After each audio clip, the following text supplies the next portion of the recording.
Hi, Dr. Rob. Good evening, Tammy. We have questions already. You said you had a few things that you would like to talk about. Do you want to talk now or do you want Well, to? it's really related to Memorial Day, so I probably could have set it off with a recording, but that's okay. I just, I've worked with some vets. I had my first really meaningful supervisor was a Vietnam vet, and I'm forever grateful to him for so many things. And I just want to say there are a lot of people who are ill and dying, and I think we can hold a space in all of our hearts for that sadness and that loss, because it's a loss to everyone. Every person who goes away is a loss to everyone. So anyway, I just wanted to shout a little memorial out for those of you who are challenged or have had vets in your life, or I know I'm grateful, and I wish I could do more. I know, by the way, Tammy and I are going to be really busy soon because the mental health piece is starting to come up, and people who've been stuck at home and they've been acting out, people who have been tolerant, someone got ill and passed away. There's just a lot of mental health, and it kind of comes a little second. So, but we will be there, and we will be there, and we will be here. So anyway, Correct. thanks, Tammy, for letting me say all that. I wanted to launch into a couple of things just that I wanted these guys to hear. I think it's good for me to toss out a few facts at the beginning. So I was thinking about slips today and relapses, and what does it mean if someone goes back to old behavior, if they go back to the porn, if they go back to the sex worker, and if you're in an intimate relationship, you're in a committed relationship, and you return to that behavior. First of all, what's the difference between a slip and a relapse? Because we have slips, and I'm going to we'll talk about that in a second. But a slip is what I would call an unintended return to old behavior. I really wasn't thinking about it. I was distracted, I had a lot going on, and I ended up doing this. And you know what? I feel really badly about it, and I know it was a mistake. And so what I'm going to do about it is I'm going to call a friend and work on this with my therapist and sponsor, and then I'm going to tell my spouse. That's what it looks like. What a relapse looks like is I returned to old behavior, and I thought, well, this isn't too bad, and nobody knows about it, so I don't tell anyone. And then I continue to do it in secret, and that's, of course, what lands me where I started in the beginning. So I just thought, in recovery for all of us, honesty rules. And I don't, and it's kind of a selfish thing, because I don't want you to be angry at me because I haven't told the truth. I would rather just tell you the truth. So let me say something about the truth for all of you. I don't know how many folks are here. Let me take a look. A bunch. So I want to say something to all your spouses that you will not like. This is not AA. People don't always get 30 years, 25 years. This is a natural human function, sexuality. And many people in this program and eating disorders programs will get a few years, 2 years, 3 years, 5 years, but this is not a disorder where I believe you can expect that the person is going to figure it out, get it right, and never have it happen again. Because these are deeply ingrained long-term behaviors. So I want to kind of do two things here. I want to cushion the blow for you spouses who think, oh, this is over, this will never happen again. Now my, doesn't matter, man or woman, my partner went into treatment, or they've gone to therapy, they've gone to meetings, and whew, I don't have to worry about that anymore. Or you said to them, if you ever do this again, I'm leaving, which sadly is a guarantee that they'll never talk about it with you. They'll just keep it more of a secret. And then spouses say, well, what am I to do? I don't know what to rely on if this person, male or female, is still struggling, still having slips. And I'll tell you what you can rely on: honesty and the truth. Because if I have a slip of some kind that's anything meaningful, I touch another person or whatever my boundaries are, I have 24 hours to go back to you as my spouse and say, hey, I know this isn't going to be a good night, but I want to tell you what happened. And I don't tell you right away, by the way. You might say, well, why didn't you tell me the minute it happened? Because I want the addict to calm down a little bit, to go talk to their sponsor, to go talk, get them out of a place of, please forgive me, I'm so horrible. And so I want them to reach out to other people, but they have 24 hours to go back to you. Now, the problem for you spouses, and I really mean this with most sincerity, is you don't want us to ever do this again. And I don't think that's possible. I have not met anyone who never does this again. And I think if you're in it with us for the long haul, sorry, I can't say all that at once. I have to breathe. If you're in it for the long haul, this relationship, and you believe that there are going to be peaks and valleys in your relationship, and you understand that this may be one of them, then you understand what you're staying with and what you're walking into. I don't want any spouse to have a dream that we aren't going to return to something and struggle with something. What my dream is that when we do, we turn to the people who support us and we let you know so you're not in the dark. and I'll tell you what happens just following that along, because I've done this a long time. The addict who turns to their spouse and says, I really hate to tell you this, but this happened yesterday and I just feel awful about it, but hey, I need to let you know. That spouse says, I can't believe this happened again. I want to kill this person, but there's a part of them that registers, I promise. Well, I've never heard the truth before. I've never had that person come to me with the truth before. And that is the thread of where the healing is, beginning to be open, beginning to be honest. Because if you think about it, and I'll stop, Tammy, I'm ranting, but addiction, especially sex and relationship addiction, is a disease of isolation. And so when I get with my own secrets and I'm keeping my stuff to myself and going off and doing my own thing, it's inevitable that I'm going to make a big mess, because none of us can hold it together like that for too long until we collapse. So now I will say these don't come out of nowhere. You know, it's I can see when it's coming, because the person who's in there may not see it, but on the outside you can say, oh, they're looking at these people a lot more, or they're working too many hours, or they seem really stressed out about money, or yeah. And I know you spouses, you can see it coming. Sometimes you're a little off in the beginning, like I know you're doing it again, which is understandable. But over time you can kind of sense when things are going bad. And let me just tell you one thing that I went through in Spouses group. I don't know if this is recorded or if we've ever said this, Tammy, but I ran a Spouses group for a long time because I really wanted to know, and I wrote books out of this, what my experience was with the spouses, which is so vastly different than the addicts, because the addicts need a lot of direction, a lot of, kicking the butt, and the spouses more need a lot of support, But I was running a group and there were like 9 women in the room, and they had all been betrayed by their male partners. And and I was just asked them to, share what was going on with them. It was like a support group. And about 2 women down, there's this lovely woman in her early 30s, really pretty, looked like she just gotten married or something, maybe the last year. And she said, I got to tell you, we've been together 4 years and I knew nothing about this. And if he ever does this again, and I told him I'm leaving. And my response, as I said to you earlier, was, well, if you do tell him that, he may never tell you when something happens. And of course she said, well, nothing's ever going to happen. That can't happen. Does he see what it does to me? And of course, what it does to you is not that person's problem. They don't do it because of you. They do it because they have problems. So I just want to say that we got maybe 4 or 5 more women around the group. And there was an older woman, she was like in her early 50s, and she'd been around the block a few times with her sex addict husband. I knew this, I knew her. And I asked her to share what was going on. And she said, I just want to share to the lady in the room who just said she's going to leave, you may or may not do that, but let me tell you my story. She said, my husband got into recovery. He did really, really well for about 6 years. I kind of put it out of my mind. I thought we were really doing well. I didn't have to think about this. And then 3 years later, he lost his job for hitting on his secretary. Now, I mean, he obviously was a little more than hitting on, because, he'd done something inappropriate. And I said to her, the whole group said, well, what did you do? Well, you must have left. You must have killed, and she said, I love this. She said, why would I screw up my life because he has a problem? Why would I give up my house, my friends, my money, why would I split my life in half? Let him go get fixed. Let him go work on it. And meantime, I'm fine. And I think you kind of have to get to that place where, not where you're indifferent or you don't care. And some of you, by the way, if we do it again, you're done. But for those of you who are in it for the long haul with us, especially those who've been married to us for 10, 20 years, I think you have to expect that we're not going to do it perfectly, but that at minimum, we will tell you the truth, and you can regain trust in that. Hey, Tammy, I just said a lot. I'm wondering if there's any thoughts you have before we open it up. No, because I think, I want people to hear there's still hope, like there's a path. And, I love the example you were just sharing of like she has it clear that it's his problem. I'm going to do what I need to do. She was in a support group, getting support from other people and sharing. And I think that's, this is a journey. And we get lots of calls and emails of like, I want this gone. I want this fixed. Right. And I'm really clear. This is a journey, and the path isn't always as clear, and people take the wrong fork in the road or whatever, whatever analogy or go you want back to use. to old.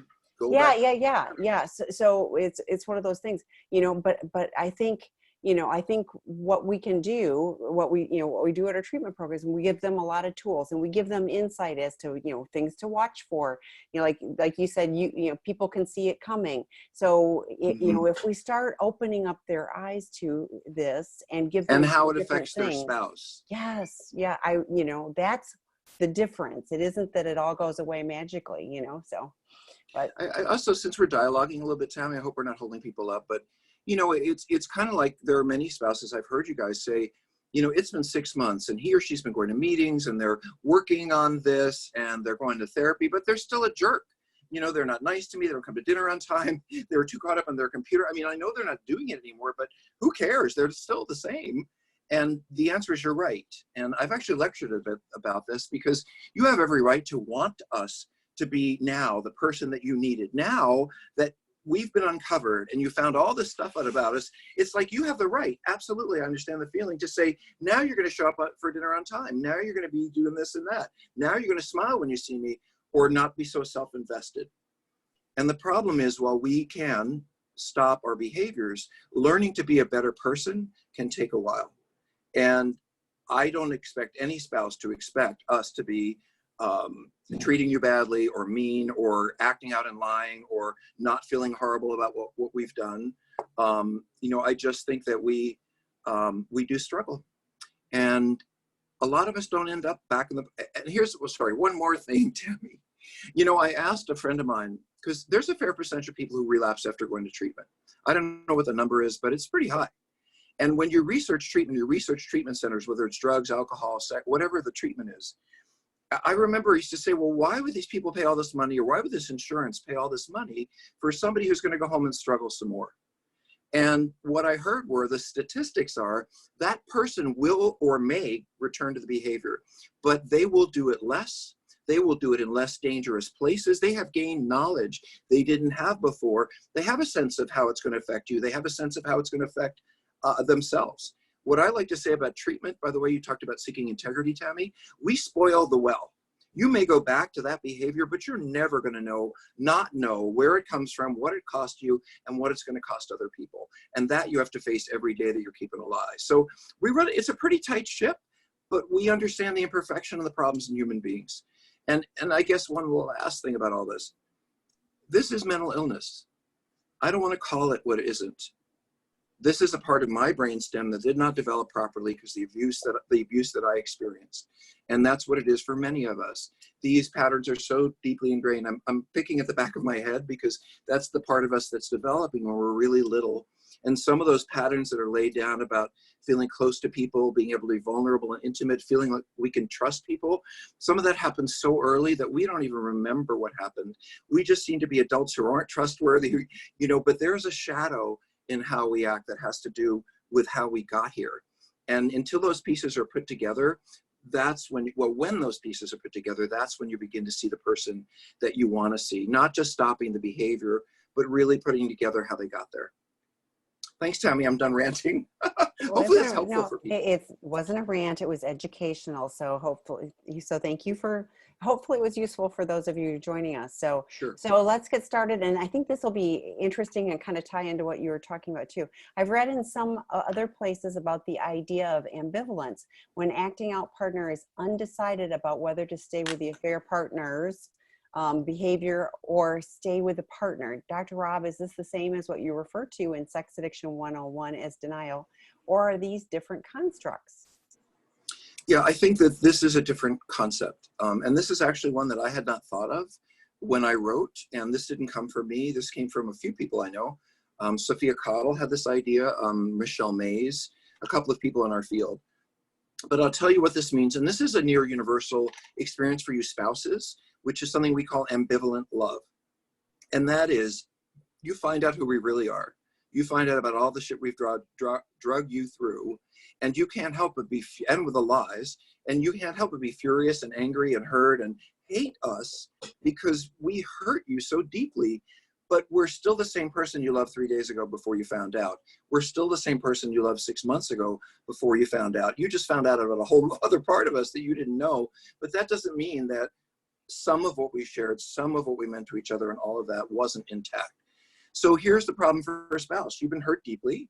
and I hurt you deeply, and you're looking at me like, what? I love you sometimes. And you see me with the kids playing or whatever, you're like, oh, I love, and then you think, look what this person did to me, and you're furious, and it can happen in 10 minutes or a day.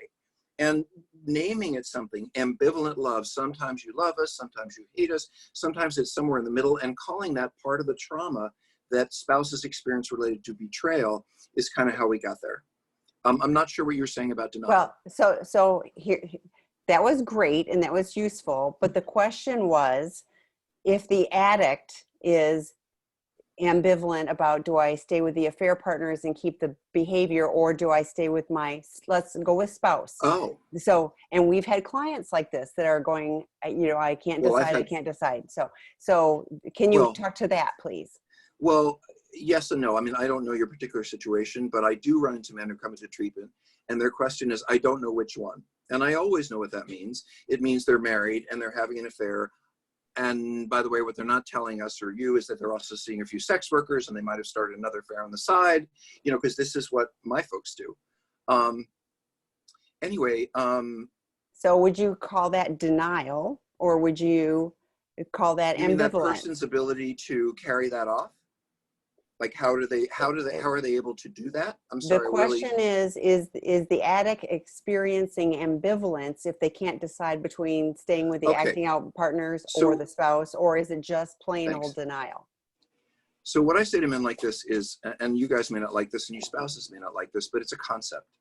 What I say to you is, you don't have a healthy relationship with this woman, and you don't have a healthy relationship with this one, and you're still out there looking for other women. And the problem is you don't have a healthy relationship with yourself. And so what I would say to these kind of people is, you need to live alone for a year. You don't get to have either one of these people in your life, and you get to figure out how to be a decent human being and earn one of these people in your life. And no, you don't get to date both of them. You have to decide what you're going to do now, because you can't ask that of any of them. By the way, I want to tell something. You will make fun of me, but we really used to do this in treatment. I don't think we could get away with it now. But when someone was having an affair, we would bring in both the spouse and the affair partner to treatment. And you might think we're crazy, but what eventually ended up happening is these two people didn't end up hating each other. They ended up ganging up together on the person who cheated on both of them. And that was the goal, to get the person, both these women, to see they were just objects. And actually, they had more in common than they knew, which is this guy had acted this way. Anyway, sorry, Tim. I hope I answered that. That was helpful. Thank you. So the next question is, my husband is 15 months into sex addiction recovery. He has been to treatment at our program, as a therapist, is active in 12-step and other programs. I am in therapy for my trauma, and I'm working with other betrayed spouses. We are considering disclosing to our 2 children who are in their late 20s. Would you please suggest some do's and don'ts for disclosing to them? This is so useful. Well, so I've had friends and colleagues who had sex addict parents, some of them reasonably famous. And I've heard from some of those kids, I've heard them on stages and I've heard them in person, asked about their experience of being told that their dad or their mom had this problem. And, they were told at any age from 16 to 25, something like that. And what they universally, pretty much said was, either then and later, I really wish I didn't know that. I don't want to know about my father's sex life. I don't want to know about my mother's sex life. That's icky to me. And why are you telling me this? And inevitably where that leads is the kids pick sides, and then parents can be split. And I've seen this, no matter how hard they're working to get better, the kids run to mom and say, how could you go back to her? And the kids run to dad, whatever. And then there's no way they can go forward. And I would consider it a trauma to lay this on it. Now, if your kid saw dad looking at porn, if your kid found something on the phone, if they understand what's happening, then I would probably explain it to some degree based on their age, by the way, if they're 7, if they're 9. But it would be something like, we've been having some problems. Your dad hasn't been doing very well. I'm not sure where it's going to head. I just want you to know it's not about you. And your kids will say, well, what is it about? What's going on? You say, I really want to respect the boundary of my marriage, even to you kids, because your dad and I are separate from you kids. So just know we're struggling, we're having a hard time. You can't help us except by living your lives and doing really well. Really, you don't want to share this with your children of any age, because it's inevitably going to set up some kind of split. And why would you want your children to doubt their father or mother? That you may, but that's not really their job, my opinion. Next question. My husband's grandfather, father, and eldest brother were all alcoholics. His mother was a drug addict and abandoned him and his three older brothers when he was 10. We've been married for 20 years. He cheated on me once while I was away with a female ex-coworker. He said, reminded me of his mother, the disconnection. This woman propositioned him several times over 4 years. I read texts that support this, but he cheated only a month before his father died. He rarely drinks, but binged for 2 days after I left and then reached out to her. Is it possible that his addictive behavior, that he has addictive behavior but is not an addict? Sex is his go-to when angry, stressed, sad, happy. He also, I'm sorry, I'm laughing. That's what addicts do. I'm sorry. He also has a problem not seeing women as sexual objects. Is he a sex addict? You want to start? I have writing something down about that, but why don't you start? Okay. So,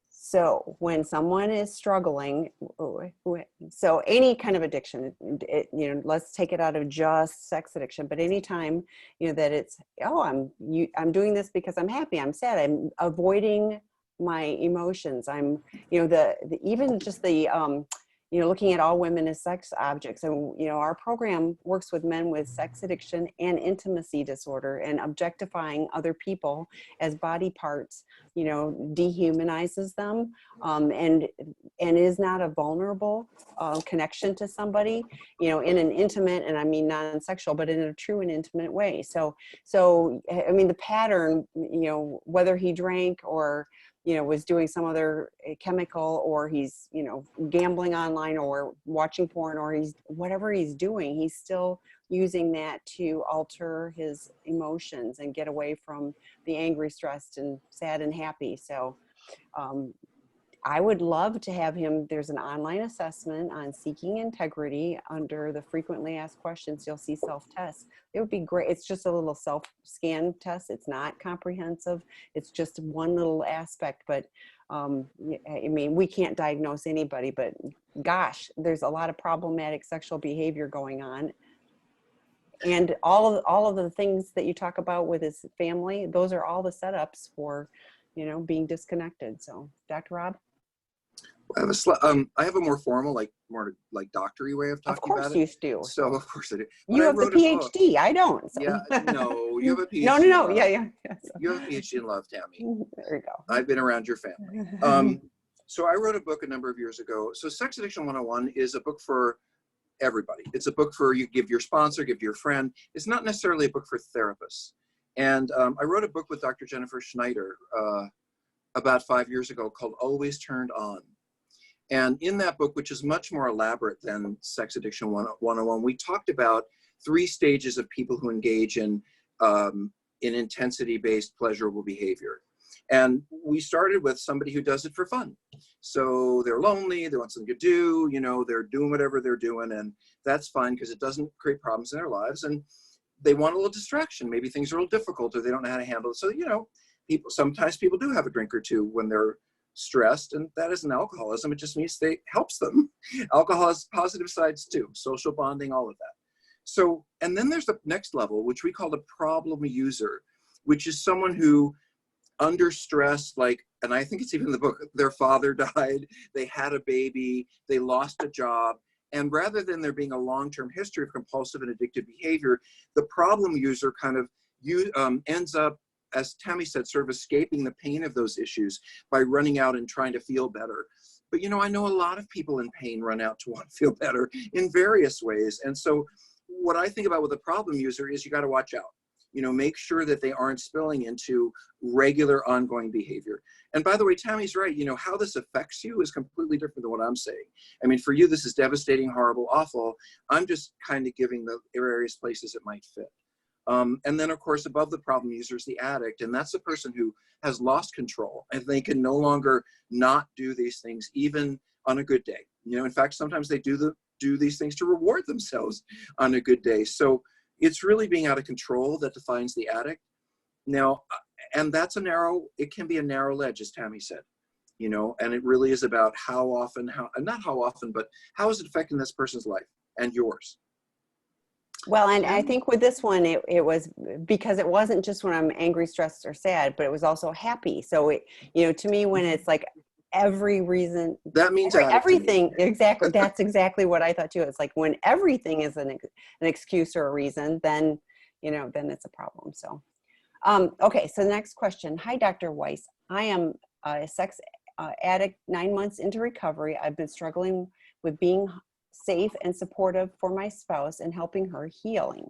She is understandably hurt, angry, etc. And I want to be safe for her to express her emotions, but a lot of things such as tone of voice, body language, facial expression, raised voice, etc. trigger my past trauma of physical abuse, and I'm no longer able to be present and regulate myself, which makes things worse between us. They're seeing a CSAT therapist and working on family of origin, but so far she wants to build my window of tolerance first, but my triggers are putting both of myself and spouse in an unsafe place due to my need to fight back. Can you offer advice on how I can prevent my narcissism inner child from sabotaging myself? Well, I would say don't be so mean to yourself. There's all these mean names that you can call yourself. Yeah. And I just think you're trying to do the best you can. And I love the question you're asking because it's a very positive one. How can I make things better? I think that Tammy and I've talked about this before, that when spouses are feeling so much tension and anxiety and fear, that they tend to pepper us with questions. And sometimes, sometimes there isn't any rhyme or rhythm to it because they're either stressed in the moment and fearful or they're not. But they can, how often, how many times, where did you go? Why didn't I know about this? What about last year? When you were on that vacation, I know what you were doing. And it's sort of endless. And this is what the spouses do. This is part of their betrayal trauma, is it's sort of like if you have a bruise and I don't know, when you were a kid and you'd like, ooh, does it hurt this much? Ooh, does it hurt this much? And then, you know what I mean? Or a scat. Do you know what I mean, Tammy? I remember Yes. that. So it's kind of like that. It's, they're kind of feeling how bad it is. And yes, we have to tolerate that. However, we don't have to tolerate it 24/7. And one of the things Tammy and I've talked about before is making sure that you specify a time every day, twice a day, once a week, whatever your relationship requires, to make sure that you sit down for that hour, kids are in bed or whatever, and it's just you two, and you're going to talk about this issue every single evening or every Thursday and Friday, whatever it is for you. And if you put it there and both of you set a boundary, I'm not going to answer your questions out of that hour and a half or whatever it is, you're not going to ask. And if you do, I'm going to say, let's talk about that tonight.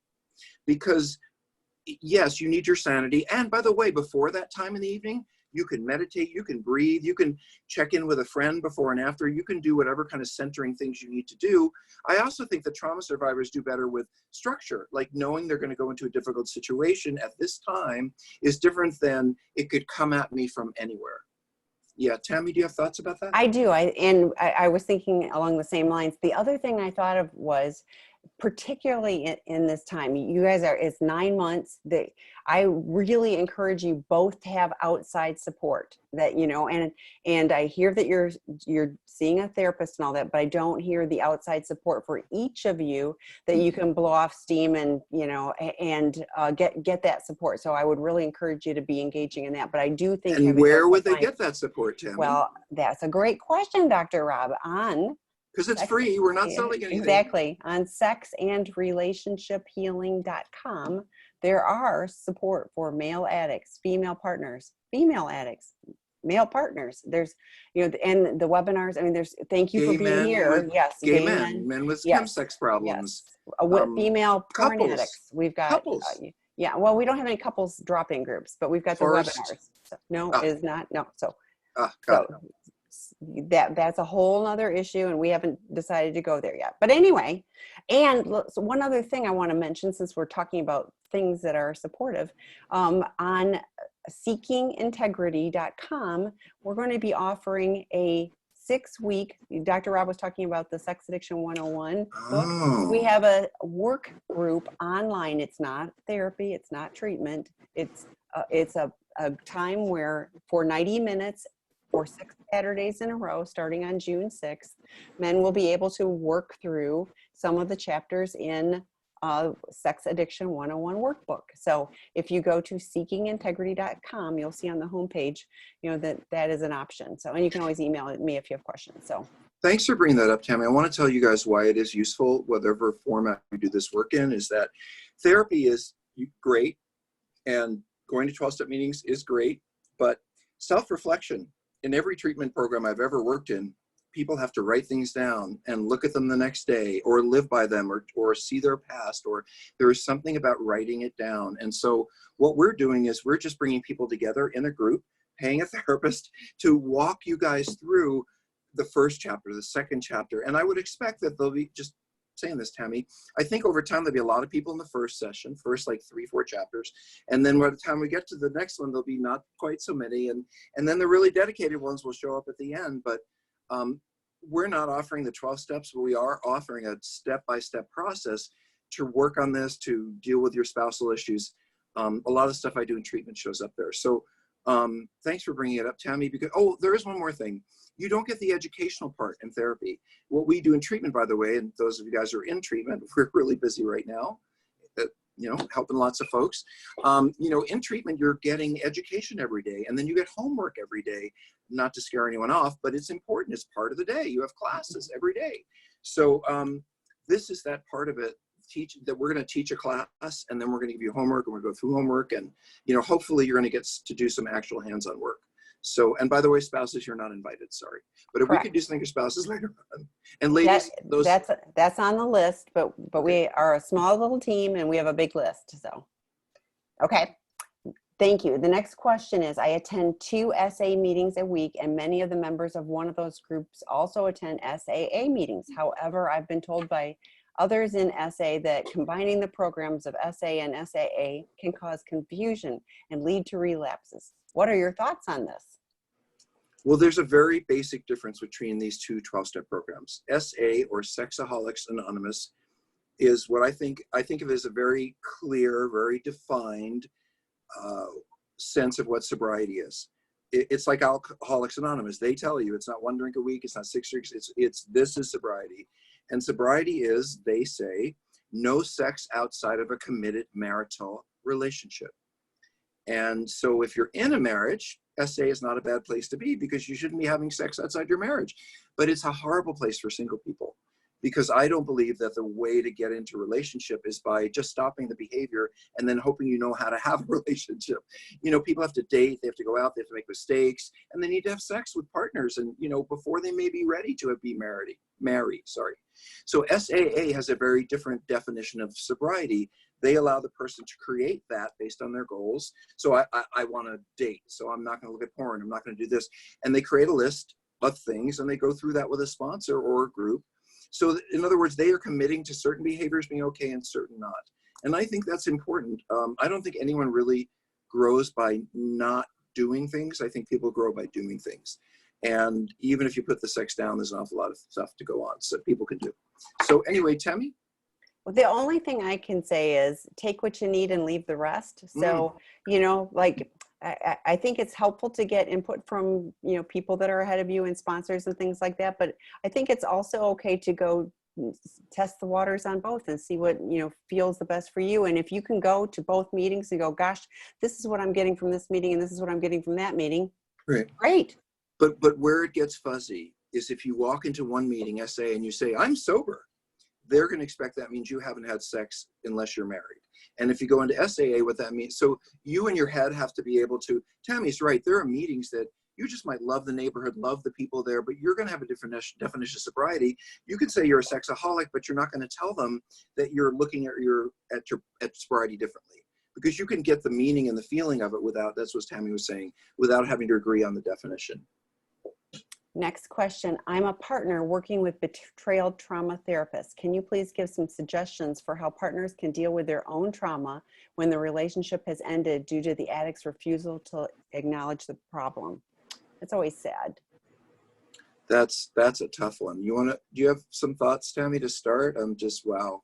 Well, I mean, I'm first of all, I'm so glad you're working with a betrayal trauma therapist, and you will grieve the loss of what you had, you will grieve the loss of what could be, and probably grieve the loss that I'm saying he is, unwilling to, to acknowledge the problem. So there's a lot of loss. Really glad you're, you're with supportive therapists.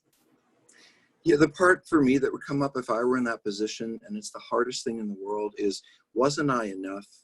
You know, didn't I do enough? Didn't I care enough? Wasn't I attractive enough? You know, and I really want you to know that the people who choose to go off and continue their problem, it's just not about you. It's only about you in the sense that they would rather disappear than face you and grow. So it's very hard. You know, it's kind of like cancer. You know, some people with the right kind of treatment, they go into remission, and that may not occur for many, many years. And other people, they're just not going to do that treatment because they don't want to, or it doesn't work. And who that person is, we only know it once they really start to try. And I'm sorry. Yeah, but the other thing I'm hoping that you find your resilience. I'm hoping that you, as you grieve this, that you find your worth, that like, I love, like I said, that you're getting help, because that, that means there's hope for you, that you will, not always be struggling, with feeling those feelings. So glad you're here. Keep doing what you need to do to take care of you. And like Dr. Rob said, you aren't the problem. The problem is choosing to remain a problem. So this person might want to read Prodependence. That might be helpful, because yes, it really takes a lot of the blame and pain off partners. Yeah. Well, and even Sex Addiction 101, so that you understand more of what really is happening for an addict. It's challenging, but it can help depersonalize it. Ready for the next one? Yes, ma'am. I am a gay man and I am a sex addict long before I used meth for the first time. In order to learn healthy sexuality without meth, I know that an initial period of complete sexual abstinence is recommended. I have 2 questions. Which factors would determine the length of this abstinence? What kind of sex should be following that period of abstinence? That's a great question. Or 2 questions. Okay, so I hate to say this again. I wrote a book.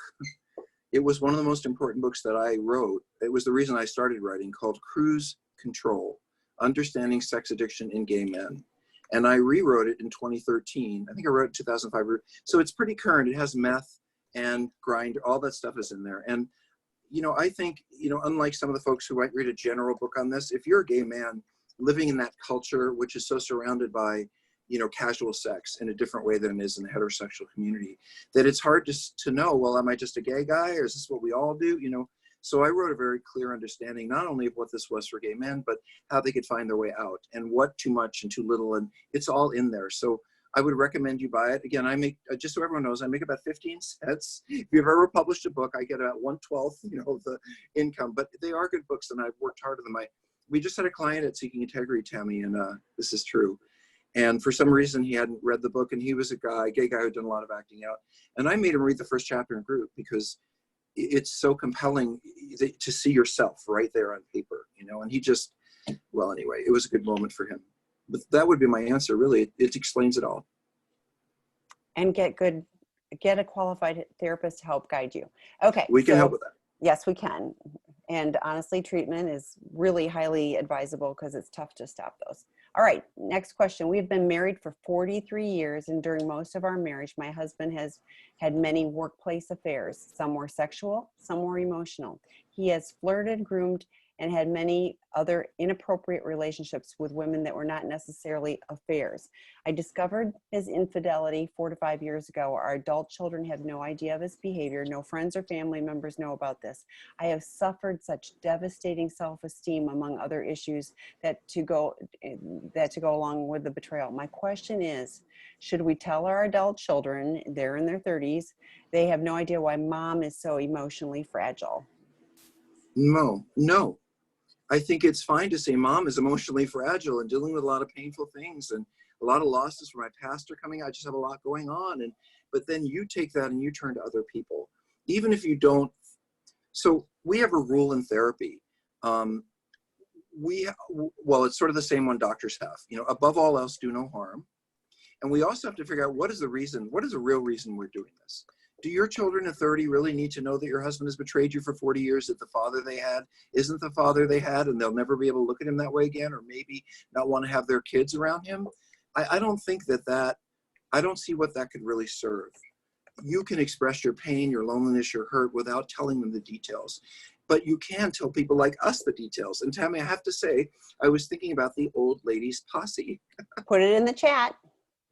So what a bunch of folks who were coming to some of our groups felt that they didn't have kids in school. They didn't have, you know, a busy career. They were in a different place, 40 years married, 30 years married, and they had just found out. And so they wanted to form their own group online, which we gave them a space to do. And I think it's doing They pretty named well. it. Yeah, they named it. They It's named it. yes, and it is. It's for, and I put it in. It's tomorrow morning, so Tuesday mornings at Ah, 8:30 a.m. Pacific time. I put the link in. You know, it's a moderated. All of our drop-in groups are moderated so that they're a safe place to be. But it's a and place free, to, and yeah, they're free. free, and but it's a safe place to be where you can, you know, you can get the support, you know, from other people who are in a similar situation. And some of them, you know, have known for, you know, 4 to 5 years. Some of them have just had discovery. Some of them have known for, you know, 15 years, and, you know, they're Mhm. not going to leave, and he mostly is doing better, or whatever the situation is, you know. So I'd invite you to get support. But like Dr. Rob said about, you know, I think it was the first question we started off with. It's like, don't tell your kids. So. And one more thing for that, the groups don't just offer support. You might feel like I don't really need, by the way, you said there's no one in your life that you've told, so clearly you need people who are anonymous to you, who you can talk about this with, like with us. There's another piece of that. Oh, well, I was going to say to both of these women, the one before this too, that I hope that you can hold on to something that is really beautiful despite the challenges in your relationships, that you ladies have loved and loved deeply. And that is not something that I would toss away. Being able to truly be attached and love someone, even if they were broken and have hurt you, your ability to love, your ability to care, your ability to have compassion is an incredible gift to that person, whether they stay or go, whether you stay or go. So don't ever blame yourself for the love that you've given. You gave it for good reasons, and hopefully it was taken in. Okay, so the next question is, I'm a recovering sex, love, and porn addict with cross addiction to alcohol and cannabis. I'm a pretty smart guy with a BA in communications, blah, blah, blah. But I'm insecure about my ability to become a therapist, mainly because my grades in college weren't very good. Interested in getting a PhD, etc., but my academic history doesn't reflect this. I'm sober now. What suggestions do you have for someone with academic potential that was previously sabotaged by addictive behavior? And I'm asking this one, but I think it would be great to, beyond just mental health. I mean, lots of people do poorly in school because they're not very focused, shall we say? Right. So you know, some thoughts on, you know, what you can do to change things. Well, I wouldn't base your present on the past, first of all. It sounds like there's some bad feelings hanging around about how it went before. And what I might call those feelings is shame. Like, I did it wrong and I could have done it better. And what's wrong with me? And I don't want to screw up again. And, you know, you're a different person now, and people are going to respond to you differently. And also, I think some people have some people who really struggle with addiction also struggle with focus. And they struggle to stay focused on something for very long. They can easily be distracted, sort of toward the ADD spectrum. So maybe what you need now is a structure. Like, so Tammy's giving me some structure. She'll send me a note and say, for these hours you're writing and you need to not do anything else. And I'm like, okay, because I need that kind of, okay, this is what I'm doing at this time and this time. And school can be weird because you've got all this free time and you're like, so in order to, I think part of it is making yourself accountable and creating some kind of structure to live within. And you'll be fine.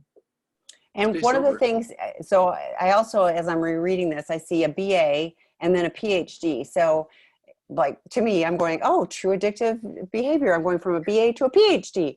There's a process. So there would be getting a master's, there would be doing an intern. I mean, there's all these steps in between. The other thing you don't mention is how much sobriety you have. And so I would really invite you, particularly in the mental health field, you know, in my previous job, we talked about, like, we don't recommend anybody start doing this kind of work until they've got 2 years of solid recovery underneath them, because it's triggering in the stuff that comes up. So you really want to make sure you're taking care of you and your recovery before you start helping others. I mean, you can be a sponsor, you can do all that stuff. So, No, one more thing about schools sure. of psychology. They're looking for challenges. Like, one of the things you have to do almost always when you apply to psychology school, social work, whatever it is you have to tell them something very real and intimate about your life that has meaning. And they're not interested in when you started a bakery. They want to hear about your challenges. They want to know that you can self-reflect. And so I would write in my thing for graduate school, I was an alcoholic, I was this, I was that, I'm scared about school. You know, that is what they want to hear in that environment. So if I was going to business school, I probably would have a different problem. But they want to, look, everyone on this path of being a therapist, we're all looking for, just understand our own problems. That's part of the journey. So give yourself a break, and get to work. Okay. Next question is, I have a question about incest trauma. The extended family on my mom's side had a lot of father-daughter incest, and I was molested by my maternal grandfather.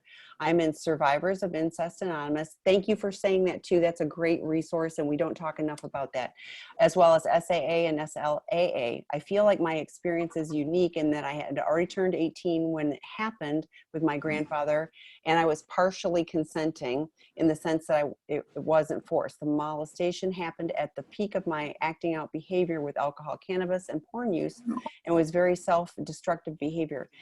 Is this unique, and what culpability do I have in this adult incest? I'm afraid that I broke the law and I shouldn't talk about it openly. I want to write it down so they can see it. Is that okay? I need to get a pen. Just take me a second. Okay. Okay.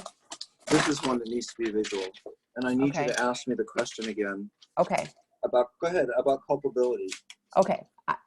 Is this unique, and what culpability do I have in this adult incest? I'm afraid that I broke the law and I shouldn't talk about it openly. I can't see anything. Hang on.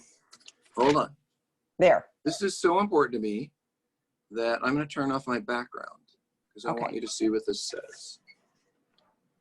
That says You zero. have zero. If you want to look at it in a European perspective, hold on. Zero. You have 0, 0, 0, 0 both ways, 0 sideways. You have 0 responsibility for an adult harming you, no matter what age you were or what condition you were in. And if you were 25 or 40 and your grandfather or father did this, it would still be on them, because they're the adult, they're the responsible person, and you were a child. So there's, yes, power differentials, what Tammy was I think doing there. Besides, I want you to understand something about the human body. When we are touched, we respond. This is, some trauma survivors feel that their body betrayed them because they were being hurt, and yet they feel good anyway. And so our genitals feel good when you touch them. That's the way it goes. So I think it's really important that you not only not blame yourself for what happened, but not blame yourself for responding to it, because that makes sense. However, when you do your inventories around drugs and alcohol and you have work to do, there may be some amends you have to make to yourself, because I wasn't sober enough to get away from this crazy person. And that's something that you have to forgive yourself for. And I'll say one more thing. When people do stuff like this, incest, and and you can share this with your incest survivors meeting, because I went to some, because I've had experiences like you. I just want to say that there is this tendency to look at what's my fault or my part. And it's really about having control. This is true, because it's very hard for us to want to think about ourselves as someone who is so vulnerable that someone could do whatever. And so it's much easier on some level to say, well, some part of it must be my fault. So I got to hold up that 0 for you. There is nothing you did or could do to make a family member have sex with you. 0. And that working through that shame and then eventually that rage is a therapy issue. And do all that before you become a therapist? Yes. Okay. So I'm an SA. My ex-wife recently told, my 16-year-old son, after he pressed her for an explanation of why we divorced, that I was inappropriate with a woman. Unsurprisingly, he was angry and didn't want to talk. I feel that my ex's statement oversimplified what happened. She left out the years of covert emotional incest, physical and sexual abuse that shaped me into this self-hating man who thought so little of himself that he blew up his own marriage by compulsively acting out sexually. Question, my son says he needs time, but when we do eventually speak, how should I speak about what happened? Should I provide context? Because honestly, I wish that it was all simply a case of me being a womanizer. That's a lot of questions in one. Part of the, there's a lot of questions in there. Tammy, do you want to start going through them? Because I don't know which one to start with first. So the like Like, ex-wife told yeah, I the got situation to my that. son. So the question is, my son needs some time, but when we do speak, how should I speak about what happened? Well, your son has been traumatized at 16 years old to have his whole world turned upside down about who he believes his father was, especially at that age when you really want a dad as a role model. I'm sorry that happened. And I do think that your son should be respected. I mean, now that he has this information, he probably wants to protect his mom and sees you as the bad guy. And, I think I would not bring this up with him. I would do little things where you can to reconnect. You go to a game, you watch him play, even if he doesn't want to play, you go have dinner somewhere with family and he's there. You find threads to weave into. He's too young to talk to you about this. Therapy would be useful. Him finding a safe place, and then maybe once he does, he might want to talk to you with his therapist. But this is a child I would really want to go to therapy, because there's trauma happening around him and with him, and I don't really get that he has a safe place to go with it. He can't. What does he say to your wife if he's angry at? If he gets angry on her behalf or doesn't, or it's just very complicated for him. I would get him some help. And by the way, he may say, screw you, I don't want any help. You could talk to his mother about that. Next question. So, Dr. Rob, does that a former addict that you yourself was eventually relapse? Are you saying it is I'm sorry. Are you saying relapse is an inevitable? And you talked about the difference between a slip and a No, I relapse. think slips are inevitable. Having a slip of one sort or another is inevitable. You go to the wrong place, you're there too long, you talk to the wrong person, maybe you look at something. I mean, it's just sort of going to happen. But relapses do not have to happen at all, because again, you take that slip and you own it. It's an opportunity for growth. Your partner may not see it that way, but for you it is. But only if you keep it as a slip can you grow from it. Yeah. And they brought up that you mentioned you brought the betrayed spouse and the affair partner into the treatment program with the addict. Would that include a married affair partner who is betraying her spouse? This was all old stuff. So when he was talking We about don't that, do this. we don't do this. It was, and he even said, we wouldn't be able to do this or necessarily want to do this now. It's just, that was how it was. But that was when you got disclosure over the phone, so. But I liked, what I wanted to bring across, I'm sorry, Tammy, Yes. is the concept of it, that both women have been victimized. What we wanted to do in that program, we don't do it now, was give the spouse the idea that it isn't that other person, that other woman, because that's what you guys, it's much easier to hate that other person than hate the person who did it to you. And so what we would talk to both these women about is, like, both of them had been betrayed, both of them had been lied to, both of their hearts had been broken, and that gave them a lot in common. So of course you're angry at that other person, but they're not the one who chose to do this in your marriage. Yes, we talked about that, I think, last week too. It's like, I was watching a TV program, a British thing, and the woman's raging at the other woman, and I'm like, he chose to do this. So anyway. So we split after 37 years, husband, because he would never start therapy. He kept promising he wants to change. How can I know if he means it? What is enough? When is enough enough? And can I move on? I am devastated. So, Tammy? well, it sounds like you've had enough. I mean, actions speak louder than words, and it's one of those where, oh yeah, like we talk about, if an addict's lips are moving, they're lying until they have tools and things change. So, of course, I want to appease you. I want you to not, to quit nagging me. I'm going to change. I'm going to do this. And honestly, in addiction, we really believe that we can figure this out. If we just do something a little different, we're smart and we can figure this out. And then the next thing you know, we're doing the same things over again, and we're kind of going, how did that happen? Well, I must need to change whatever. So I go back to the one we talked about earlier with the betrayed partner, who left after 43 years. And it's sad that an addict chooses to, have a split with their loved one, to ruin everything because they refuse to even try to change. They're so fearful and they're so afraid of what change would be that they choose not to do that. It's just, I find it really sad. So, Dr. Rob? Well, Tammy mentioned earlier, she didn't use the word boundaries, which is that all of us have to determine where our line is with certain issues that we just can't live with. And, you know, if there are things going on in your relationship that are really disruptive, painful, violent, whatever they are, and your partner will not own or take responsibility, first of all, that's not a relationship I could be in. I don't ever want to be in a relationship where I'm always the bad guy. I make all the mistakes, you know, and that's when you're with a narcissistic person, they can make sure that anything comes up is your fault. And so, but I wrote some other things down. I remember leaving a relationship, nothing as long as yours, but I remember this thought that I know within a couple of months, once he's gone, he's going to call me and say, I'm so sorry. I really missed you. What was I thinking? And I waited 3 months, 6 months, 9 months. That call never came. And so I think, and I had to do a lot of grieving because I realized that call, that's when I grieved, because I realized that call was never going to come. So I want you to understand that you are in what you're saying right now. It's a lot external. It's about, well, would you think how do I judge him? How do I make decisions? Do I know what he's doing or not? I think you really have to make decisions of what's right for you. And trust me, after how many years, Tammy? 43, 37, whatever? 37, yeah. You know who this man is, and you know who he's not. And if it's not safe and you don't feel loved or respected, then find a way to find some peace for yourself. And I am so sorry. So maybe one more?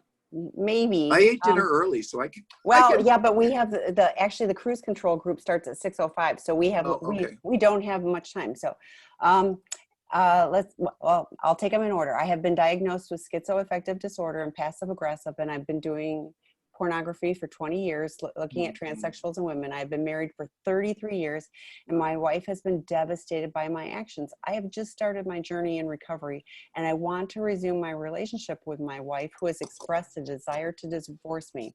I want to get her trust again. How can I get started? Okay, well, Tammy can list all the things that you need to do for yourself, 12-step meetings, therapy, all that kind of stuff. But I want to put a little warning label on here, because I think it was maybe here, maybe in the rooms. I'm there on Friday nights, by the way, in the rooms. But someone said to me, and this is a quote, I'll never forget this. I really like this one. He said, I've been 6 months in recovery. My recovery is going so well. He said, when I started out, I was living in the guest house. And then as we went along and I was really working on my recovery, I was in the living room, and it's been 6 months, and now I'm in bed with my wife. I'm really doing well. And I just thought, oh, you really don't get this, do you? Because if the goal is, how can I make this better so I can get back where I was? That's not where you want to go. And I'm not saying you don't want to be back loving with your partner, but if your goal is to please your partner, get them to forgive you, it's not the right reason for doing all of this. Tammy, is anything you want to add? No, I was thinking the exact same thing. It's like, how do you get a relationship back? If it comes back, it's because you've done the things that you need to do for your recovery. So, and then you will know who you really are, and that person can make a choice. You will be, building trust, and you will be more trustworthy. So. It's good to see you, Tammy. Happy Memorial Day. It's great to see you. You too. Thanks for everyone being here. And again, we ran out of time for questions, but join us again. And Dr. Rob is on In the Rooms on Friday night. Or you can write a question. I'm Rob at seekingintegrity.com. This is Tammy at seekingintegrity.com. We do our best. We're best with referrals and guides and books and stuff. We can't really answer personal questions. That's what this is for. But drop either of us a note if you're looking for treatment or therapy. We know lots of folks around the country. Have a great night, Tammy. And Super Saturday Recovery Summit will be June 20th on In the Rooms. You'll hear more. So thanks, Tammy. Thanks, everybody. Bye.